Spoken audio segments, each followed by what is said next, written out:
Hi guys, মই আপোনালোকৰ সকলোকে স্বাগতম জনাইছোঁ। আজি মই অন্য এটা ৰেচিপি লৈ আকৌ আহিছোঁ। আজি বনাম মাছ আৰু লাই শাকৰ লগত বইল। ভিডিঅ'টো চাই থাকিব। ইয়াতে লৈছোঁ মাছ, আলু লৈছোঁ, লগত লৈছোঁ বিলাহী, গোলমৰিচ, পিঁয়াজ, আদা, নহৰু, শুকান জলকীয়া, কেঁচা জলকীয়া, নিমখ, ইয়াতে লৈছোঁ লাই শাক,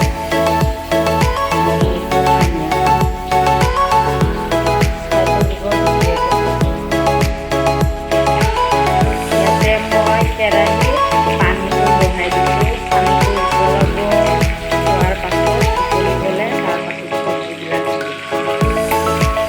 পানীটো গৰম হৈ গ'ল।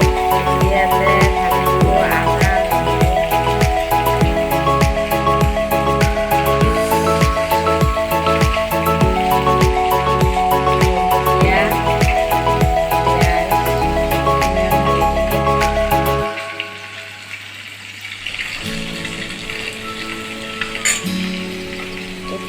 এতিয়া দি দিম বিলাহী।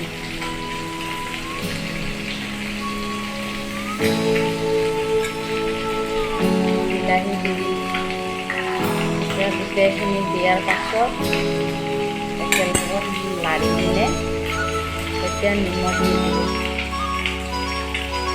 ইয়াতে মছলা, তেল একোৱে নিদিওঁ মই, এইটো বইল বনাম লাই শাকৰ লগত। খাই থাকিব পুৰা মিনিট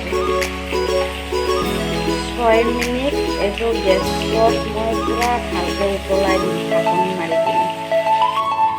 এয়া উতলি গ'ল। এতিয়া মই ইয়াতে দি দিছোঁ মাছ।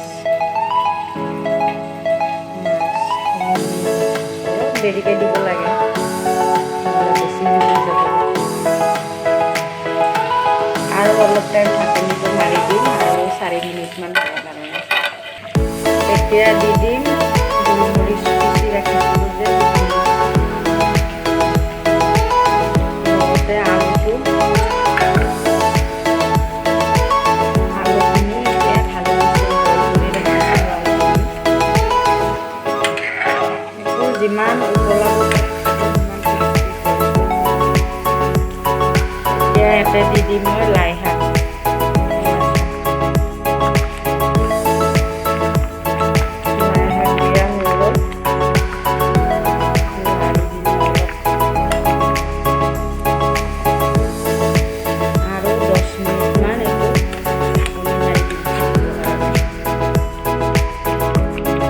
চব্জিটো হৈ গ'ল। এতিয়া শুকান জলকীয়া পুৰি কিনে এটা ভাঙি দিছোঁ দুটা।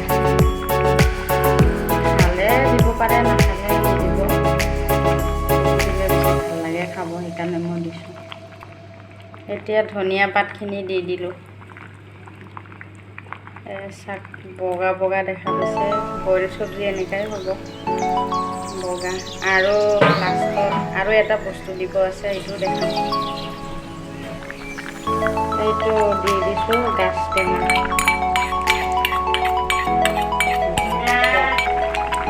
লাই শাকৰ লগত বইল মাছ হৈ গ'ল। এইটো শাক তেনেকুৱা হৈছে। এতিয়া মই নমাই দিম।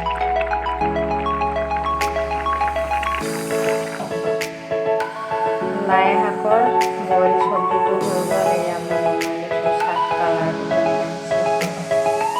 আপোনালোকে এনেকৈ ঘৰত বনাই খাব। বইল চব্জি গৰম ঠাণ্ডা পৰাই নাই। আৰু ভিডিঅ'টো যদি চাই ভাল লাগে, লাইক কৰিব, শ্বেয়াৰ কৰিব, লগতে ছাবস্ক্ৰাইব কৰিব। আজিলৈকে ইমানতে। আজি ব্লগটো ইমান